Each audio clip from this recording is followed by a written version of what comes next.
ಒಂದು ಪ್ರಕರಣ ಅಕ್ಕಿ ಆಗಿರ್ತದೆ. ಬೆಂಗಳೂರಲ್ಲಿ ಕೆಲಸ ಮಾಡ್ತಾ ಇದ್ದ ಗಂಡ, ಅವನು ಹೊಡೆತದಲ್ಲಿ ಹಲ್ಲೆಲ್ಲ ಬಿಚ್ಚೋಗ್ಬಿಟ್ಟಿತ್ತು. ಅದನ್ನ ಕೈಯಲ್ಲಿ ಇಟ್ಕೊಂಡು ಒಂದು ಖರ್ಚಿಪಲ್ಲಿ ಕಟ್ಕೊಂಡು ಬಂದಿದ್ದ ಅವಳು ನೈಟ್ ಟ್ರೈನಿಗೆ. ಬೆಂಗಳೂರಿಂದ ಹಾವೇರಿಗೆ ಬಂದು ಇಳಿದ್ಲು. ನಮ್ಗೆ ಅಲ್ಲಿಂದ ಒಂದು ಮೆಸೇಜ್ ಬಂತು, ಈ ಥರ ಆ ಹುಡುಗಿಗೆ ಹೊಡೆದಿದ್ದಾರೆ, ತುಂಬ ಗಂಡನೇ ಹೊಡೆದಿದ್ದಾನೆ, ಬೇರೆ ಯಾರಲ್ಲ, ಅವಳು ಅಲ್ಲೆಲ್ಲ ಉದುರು ಬಿದ್ದುಬಿಟ್ಟಿದೆ, ಅಲ್ಲಿ ಬಂದಿದ್ದಾಳೆ ಅಂಥೇಳಿ. ನಾವು ಸೀದಾ ಹಾವೇರಿ ಬಸ್ ಸ್ಟ್ಯಾಂಡ್ ಬಂದು ಬೆಳಗ್ಗೆ 7:30 ಗಂಟೆಗೆ ಇದು ಬಂಕಾಪುರದಿಂದ ಹಾವೇರಿಗೆ ಬಂದ್ವಿ. ಕರ್ಕೊಂಡು ಬಂದು ಅವಾಗ ಇಲ್ಲಿ CPI ಭಾರಿ ಒಳ್ಳೆಯವರಿದ್ರು. ಅವರು ಆಗಿಂದಾಗಿನ ಒಂದು FIR ಮಾಡಿಸಿ ನಮಗೆ ಅವಳನ್ನು ಅಕ್ಕಿಯಾರವ್ರಿಗೆ ಹೋಗಿ ನಮಗೆ ಬಿಟ್ಟು ಬರಲಿಕ್ಕೆಲ್ಲ ಹೆಲ್ಪ್ ಮಾಡಿದ್ರು. ಮುಂದೆ ಅವಳದು ಒಂದು 2 ಕೇಸ್ ಮಾಡಿದ್ವಿ ನಾವು. ಅವಾಗೆಲ್ಲ ಈ TB ಆ್ಯಕ್ಟ್ ಎಲ್ಲ ಇರಲಿಲ್ಲ, ಅಂದರೆ ಆಗಿನ ಹೊಡೆದು ಮಾಡೋದಕ್ಕೆ TB ಆ್ಯಕ್ಟ್ ಅಂತ ಒಳ್ಳೆ ಪ್ರಕರಣ ದಾಖಲೆ ಮಾಡುವಂಥ ಸಿಚುವೇಶನಲ್ಲಿ ನಾವು ಇರಲಿಲ್ಲ. ಅದು ಒಂದು ಕ್ರಿಮಿನಲ್ ಕೇಸ್ ಮಾಡಿ ಅವನ ಮೇಲೆ ಅಕ್ಕಿಯಾರೂರಲ್ಲಿ ಮೇಂಟೆನೆನ್ಸ್ ಹಾಕಿದ್ವಿ ನಾವು. ಅವನು ವುಡ್ ವರ್ಕ್ ಮಾಡ್ತಿದ್ದ, ಈ ಟೇಬಲ್ ಫರ್ನಿಚರ್ಸ್ ಎಲ್ಲ ಮಾಡೋನು. ಮತ್ತೆ ಅವನು 0 ಬಲ್ಬ್ ಹಾಕ್ತಿದ್ದ. 0 ಬಲ್ಬಲ್ಲೇ ಅವಳು ಅಡುಗೆ ಮಾಡಬೇಕು. ಅದು ಯಾವುದೇ ಹೊತ್ತಲ್ಲಿರಲಿ, ಬೆಳಿಗ್ಗೆ ಇರ್ಬೋದು, ಸಾಯಂಕಾಲ ಇರ್ಬೋದು. ಮತ್ತು ಆ ರೂಮಿಗೆ, ಅಂದರೆ ಅವಳ ಮನೆಯಲ್ಲಿರುವಂಥ ಅಡುಗೆ ಮನೆಗೆ ಎಲ್ಲಿಂದನೂ ಬೆಳಕು ಬರುವಂಥ ವ್ಯವಸ್ಥೆನೇ ಇರಲಿಲ್ಲ. ಅವಳು ಅವತ್ತು ಅಡುಗೆ ಮಾಡಲಿಲ್ಲ ಅನ್ನೋದಕ್ಕೆ ಹೊಡೆದಿದ್ದ ಅವನು, ಆ ರೀತಿ ಹೊಡೆದಿದ್ದ. ಈಗ ಮುಂದೆ ಕೋರ್ಟ್ನಿಂದನೇ ಕಳಿಸಿದ್ವಿ ನಾವು, ಇಲ್ಲ ಹೋಗ್ಬೇಕು, ನೀನು ಅಲ್ಲೇ ಹೋಗ್ಬೇಕು ಅಂತೇಳಿ. ಮತ್ತೆ ಗಂಡನ ಜೊತೆಗೆ ಕಳಿಸಿದ್ವಿ. ಅವನು ಅಪಾಲಜಿ ಬರೆದು ಕೊಟ್ಟು, ಮತ್ತೆ ಕೋರ್ಟ್ನಿಂದ ಅವನು ಬರೆದು ಕೊಟ್ಟು ಕೋರ್ಟಿಗೆಲ್ಲ. ಆ ನಂತರ ಅಲ್ಲಿ ನಮ್ಮ ವ್ಯವಸ್ಥೆಯಲ್ಲಿ ಬೀಟ್ ಪೊಲೀಸರಿಗೆಲ್ಲ ಹೇಳಿ, ಅಲ್ಲಿ ಪಕ್ಕದ ಪೊಲೀಸ್ ಸ್ಟೇಷನ್ಗೆಲ್ಲ ಮಾಹಿತಿ ಕೊಟ್ಟು ಕಳಿಸಿದ್ವಿ ನಾವು. ಆಗ ಅವಳು ಇಲ್ಲಿ ನಮ್ಮ ಹತ್ರ ಬಂದಾಗ ಮಕ್ಕಳಿರ್ಲಿಲ್ಲ. ಈಗ 2 ಮಕ್ಕಳ ತಾಯಿ ಅವಳು ಹೊಂದ್ಕೊಂಡಿದ್ದಾರೆ. PUC ಮಕ್ಕಳಿದ್ದಾರೆ ಈಗ. ಯಾವಾಗಾದ್ರೂ ಅಕ್ಕಿಯಾರವ್ರಿಗೆ ತಾಯಿ ಮನೆಗೆ ಬಂದಾಗ ಮಾತಾಡಿಸ್ತಾಳೆ. ಒಂದ್ ರೀತಿ ನಿಮ್ಗಿದು ನಿಮ್ಮ ಕರ್ತವ್ಯ ಅಂತ ಒಂದ್ ಕಡೆ ನೋಡಿದ್ರೆ, ಇನ್ನೊಂದ್ ಕಡೆ ಒಂದ್ ರೀತಿ ಪುಣ್ಯದ ಕೆಲಸ ಅಂತ ಅನ್ಸುತ್ತೆ. ಆಕ್ಚುಲಿ ನಾನು ಇಡಾರಿ ಸಂಸ್ಥೆಯ ಅಧ್ಯಕ್ಷೆ. ನಾನು ಇಲ್ಲಿ ಕೌನ್ಸಿಲಿಂಗ್ ಮಾಡಬೇಕಾಗಿದ್ದು, ಅದು ಈ ಪ್ರಕರಣದಲ್ಲಿ ಸಂಪೂರ್ಣ ನಾನು ತಿಳಿಸ್ಕೊಡೋದು ಅವಶ್ಯಕತೆ ಇಲ್ಲ. ನಮಗೆ ಕೌನ್ಸಿಲರ್ ಬೇರೆ ಇದ್ದಾರೆ, ಆಮೇಲೆ 3 ಜನ ಸೋಷಿಯಲ್ ವರ್ಕರ್ಸ್ ಅಂತಿದ್ದಾರೆ. ಆದ್ರೆ ನನ್ನದ್ದೇನಂದ್ರೆ, ನನ್ನ ಸಂಸ್ಥೆಯಲ್ಲಿ ಈ ಪ್ರಕರಣಗಳಿಗೆ ತೊಂದರೆ ಆಗಬಾರ್ದು ಅನ್ನೋದಕ್ಕೆ ನಾನೇ ಪರ್ಸನಲ್ ಇಂಟ್ರೆಸ್ಟ್ ಕೊಟ್ಟು ನಾನು ಕೂತಿರ್ತೇನೆ. ನನಗೆ ಇದರಿಂದ ಯಾವುದೇ ಸಂಬಳ ಇರೋದಿಲ್ಲ. ಬಟ್ ಬಹಳಷ್ಟು ಸಲ ತೊಂದರೆ ಆಗ್ತದೆ. ನನ್ನ ಮಕ್ಕಳ ಕಡೆ ನನಗೆ ಲಕ್ಷ್ಯ ಕೊಡ್ಲಿಕ್ಕೆ ಆಗೋದಿಲ್ಲ. ಆದ್ರೆ ಯಾವುದೇ ಪ್ರಕರಣ ಕೂಡ ವಾಪಸ್ ಬರಬಾರ್ದು, ಮರಳಿ ಆರಾಮಿದ್ದೇವೆ ಅಂತ ಹೇಳಿಕ್ಕೆ ಬರಲಿ. ಬಹುತೇಕ ನಿಮ್ಮ ಇಷ್ಟು ವರ್ಷದ ಜರ್ನಿಗಳಲ್ಲಿ ಈ ಆಗಿರ್ತಕ್ಕಂಥ ಈ ಘಟನಾವಳಿಗಳಲ್ಲಿ ಮರಳಿ ಬಂದಿರುವಂಥದ್ದು ಕಡಿಮೆ ಅನ್ಸುತ್ತೆ, ಬಹಳ ಕಮ್ಮಿ. ಒಂದು 90% ಅಲ್ಲಿ 1-2 ಬಂದಿರ್ಬೋದು. ಅದ್ರ 90% ಅಲ್ಲಿ 8% ನಾವು ಸಾಲ್ವ್ ಮಾಡಿದ್ದೇವೆ. ಈಗ ಹೆಂಗೆ ಮೇಡಮ್, ಅಂದರೆ ಈಗ ನೀವು ಕಂಡು ಬಂದಂಗೆ ಈಗ ಒಂದಷ್ಟು ಪ್ರಕರಣಗಳನ್ನು ಹೇಳ್ತೀರಿ ಅಥವಾ ಬಂಡಿಸ್ತೀರಿ, ಹಿಂಗೆ ಆಗಿತ್ತು ಹಿಂಗೆ ಅಂತ. ಅವನ್ನೆಲ್ಲ ನೋಡಿದಾಗ ಈ ಮಹಿಳೆಯರ ಮೇಲಿನ ಈ ದೌರ್ಜನ್ಯವನ್ನು ಮಾಡ್ಬೇಕನ್ನೋ ಇದು ಯಾಕೆ ಬರುತ್ತೆ ಅಂತ, ಹೆಚ್ಚಾಗಿ ಯಾವ ಕಾರಣಗಳು ಅಂತ? ಆಲ್ಮೋಸ್ಟ್ ಅಲ್ಲಿ ಮಾನಸಿಕ ತೊಂದರೆನೇ. ಈಗ ನಾವು ದಾರಿಯಲ್ಲಿ ಯಾರಾದ್ರೂ ಬಿದ್ದಾಗ ಅಯ್ಯೋ ಪಾಪ ಅಂತ ಒಮ್ಮೆ ಎಬ್ಬಿಸ್ತೇವೆ. ಬಟ್ ನೋಡ್ರಿ, ಮನೆಯಲ್ಲಿ ಹೊಡೆಯುವಾಗ ಯಾರು ಅಯ್ಯೋ ಪಾಪ ಅನ್ನೋದಿಲ್ಲ, ಮನೆಯವರೇ ಅವ್ರಿಗೆ ಹೋಗಿ ಸಪೋರ್ಟ್ ಕೊಡೋದಿಲ್ಲ. ಬಹಳಷ್ಟು ಸಲ ಇದು ತೊಂದರೆ ಆಗ್ತದೆ. ಮನೆಯಲ್ಲಿ ಹೊಡೆಯೋದಷ್ಟೇ ಇಲ್ಲ, ಕೆಲವೊಂದು ಸಲ ಸುಡ್ಲಿಕ್ಕೂ ಕೂಡ ಹೋಗ್ತಾರೆ. ನಮ್ಗೆ ಇತ್ತೀಚಿನ ಪ್ರಕರಣಗಳಲ್ಲಿ ಈಗ 1 ವರ್ಷದ ಹಿಂದೆ ಶಿಗ್ಗಾಂವದಲ್ಲಿ ಒಂದಾದ ಪ್ರಕರಣ. ಅವಳಿಗೆ 2 ಹೆಣ್ಮಕ್ಳು, ಕೈಯಲ್ಲಿ ಕರ್ಪೂರ ಹಾಕೊಂಡು ಸುಟ್ರೆ ಅವಳಿಗೆ ಗಂಡು ಮಕ್ಳು ಹುಟ್ಟುತ್ತವೆ ಅಂತ ಯಾರು ಹೇಳಿದ್ದಾರೆ. ಅದು ಎಲ್ಲಿವರೆಗೆ ಸುಟ್ಟಿದ್ರೆ ಅಂದ್ರೆ ಇದು ಡೆಪ್ತ್ ಪೂರ ಸುಟ್ಟೋಗಿತ್ತು, ಹಂಗಾಗಿತ್ತು. ಅದನ್ನು ನಾವು ಡೈವರ್ಸ್ ಮಟ್ಟಕ್ಕೆ ಹೋಯ್ತಿದ್ವಿ ನಾವು, ಬೇಡವೇ ಬೇಡ ಅವಳಿಗೆ ಇನ್ನೂ ಪಾಪ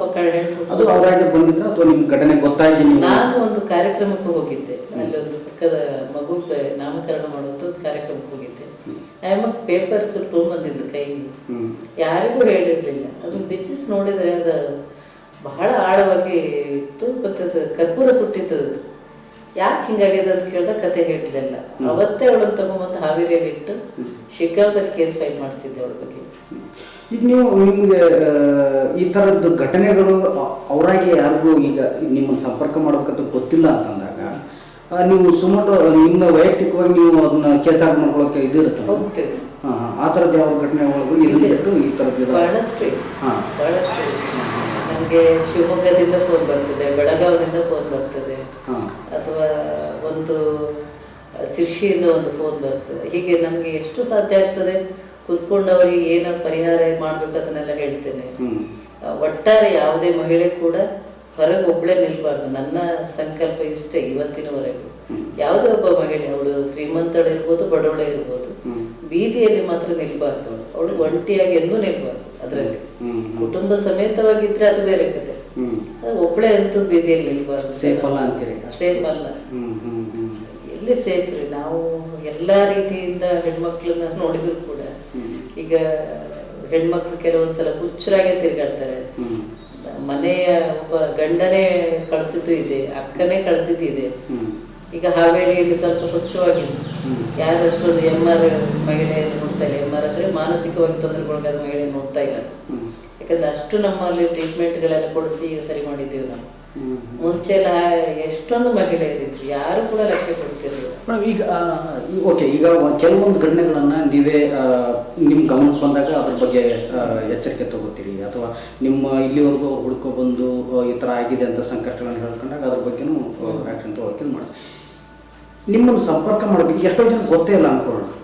ಓಕೆ, ಕೆಲವ್ರಿಗೆ ಗೊತ್ತು, ಎಷ್ಟೋ ಜನಕ್ಕೆ ಗೊತ್ತಿಲ್ಲ. ಅವ್ರು ಸಂಪರ್ಕ ಮಾಡೋದು ಹೆಂಗೆ, ಅಥವಾ ಅವ್ರಿಗೆ ಈ ಅರಿವು ಕೊಡ್ಬೇಕಂದ್ರೆ ಯಾವ ಥರ ಏನು ಮಾಡಬೇಕು ಅಂತ? ಒಂದು ಪ್ರತಿ ಅಂಗನವಾಡಿ ಕಾರ್ಯಕರ್ತೆಗೂ ಕೂಡ ನನ್ನ ಬಗ್ಗೆ ಪರಿಚಯ ಇದೆ. ನಾನು ಡೋರ್ ಟು ಡೋರ್ ಹೋಗಿದ್ದೆ. ನನ್ನ 26 ವರ್ಷದ ಸರ್ವಿಸ್ನಲ್ಲಿ ನಾನು ಎಲ್ಲ ತಾಲೂಕುಗಳಲ್ಲೂ ತಿರುಗಾಡಿದೆ.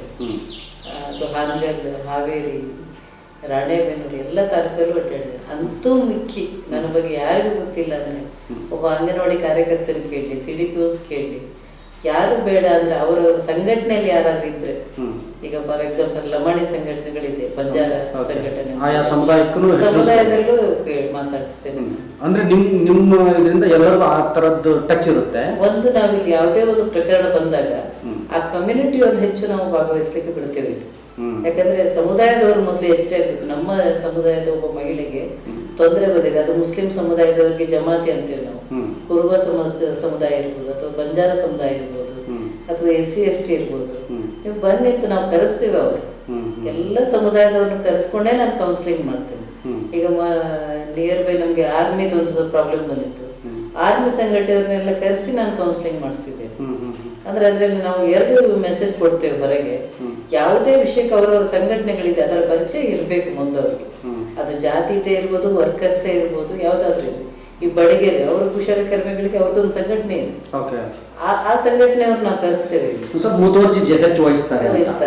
ಈಗ ಇನ್ನೊಂದು ಎಷ್ಟೋ ಜನಕ್ಕೆ ಇನ್ನೊಂದಿರುತ್ತೆ. ಈಗ ಒಂದು ಸಂಪರ್ಕ ಮಾಡೋದು ಹೇಗೆ ಅಂತ ಒಂದ್ ಕಡೆ ಆದ್ರೆ, ಇನ್ನೊಂದ್ ಕಡೆ ಅನ್ಸುತ್ತೆ ಅಯ್ಯೋ ಮೊದಲೇ ಸಂಕಟದಲ್ಲಿ ಇರ್ತಾರೆ, ಇದಕ್ಕೆ ದುಡ್ಡು ಇದು ಮಾಡಬೇಕು, ಅಥವಾ ಓಡಾಟಕ್ಕೆ ಅಷ್ಟು ಖರ್ಚಾಗುತ್ತೆ. ಈಗ ಇಲ್ಲಿ ಬಂದು ಏನೋ ಆ ಥರ ಫೀಸ್ ಆ ಥರ ಏನು ವ್ಯವಸ್ಥೆ ಹೆಂಗಿರುತ್ತೆ ಮೇಡಮ್? ಉಚಿತನ? ಸಂಪೂರ್ಣವಾಗಿ ನಮ್ಮ ಸಾಂತ್ವನ ಕೇಂದ್ರ ಉಚಿತ. ಯಾವುದೇ ರೀತಿ 10 ರೂಪಾಯಿ ಕೂಡ ಫೀಸ್ ಇಲ್ಲ. ಯಾರಾದ್ರೂ ಕರ್ಕೊಂಡು ಒಂದು ಬಿಡ್ಲಿಕ್ಕೆ ಕೂಡ ನಿಮ್ಗೆ ಬಸ್ ನಮ್ಗೆ ದುಡ್ಡು ಕೊಡಿ ಅಂತ ಕೇಳಿದ್ರೆ ಅದಕ್ಕೆ ಒಪ್ಪಬೇಡಿ ಯಾರು. ಒಂದು ವೇಳೆ ನಿಮ್ಗೆ ಆಗೋದಿಲ್ಲ ಅಂದ್ರೆ ಸೀದಾ ಪೊಲೀಸ್ ಸ್ಟೇಷನ್ ಬರ್ರಿ. ನಿಮ್ಮ ನಿಯರ್ ಬೈ ಎಲ್ಲಿ ಸ್ಟೇಷನ್ ಇದೆ, ಪರಿಮಳ ಜೈನ್ ಅವರ ನಂಬರ್ ಕೊಡಿ ಅಂದ್ರೆ ಕೊಡ್ತಾರೆ. ಸೀದಾವಾಗಿ ನಾನು ಸಂಪರ್ಕ ಮಾಡ್ಬೋದು. ನಾನು ಹಾವೇರಿಯಲ್ಲಿ ಅವೈಲೇಬಲ್ ಇದ್ದೇನೆ, ಶಿಗ್ಗಾಂವದಲ್ಲೂ ನಮ್ಮ ಆಫೀಸ್ ಇದೆ. ಒಂದು ಎರಡನೇದು, ನಿಮ್ಗೆ ಏನಾದ್ರು ತೊಂದರೆ ಇದ್ರೆ ಪರಿಮಳ ಜೈನ ಹಾವೇರಿ ಶಿವಾಜಿನಗರ ಈ ತರ ಒಂದು ಲೆಟರ್ ಬರೆದು ಹಾಕಿದ್ರು ಸಾಕು, ಅವ್ರನ್ನ ನಾನು ಅಪ್ರೋಚ್ ಮಾಡ್ತೇನೆ. ಈ ರೀತಿ ಮಾಡಿದ್ದೇವೆ. ಆತರ ಬಂದವರು ಇದ್ದಾರೆ ಮೇಡಮ್, ಗೊತ್ತಿರ್ಲಿಲ್ಲ ಹಿಂಗ್ ಬಂದೆ.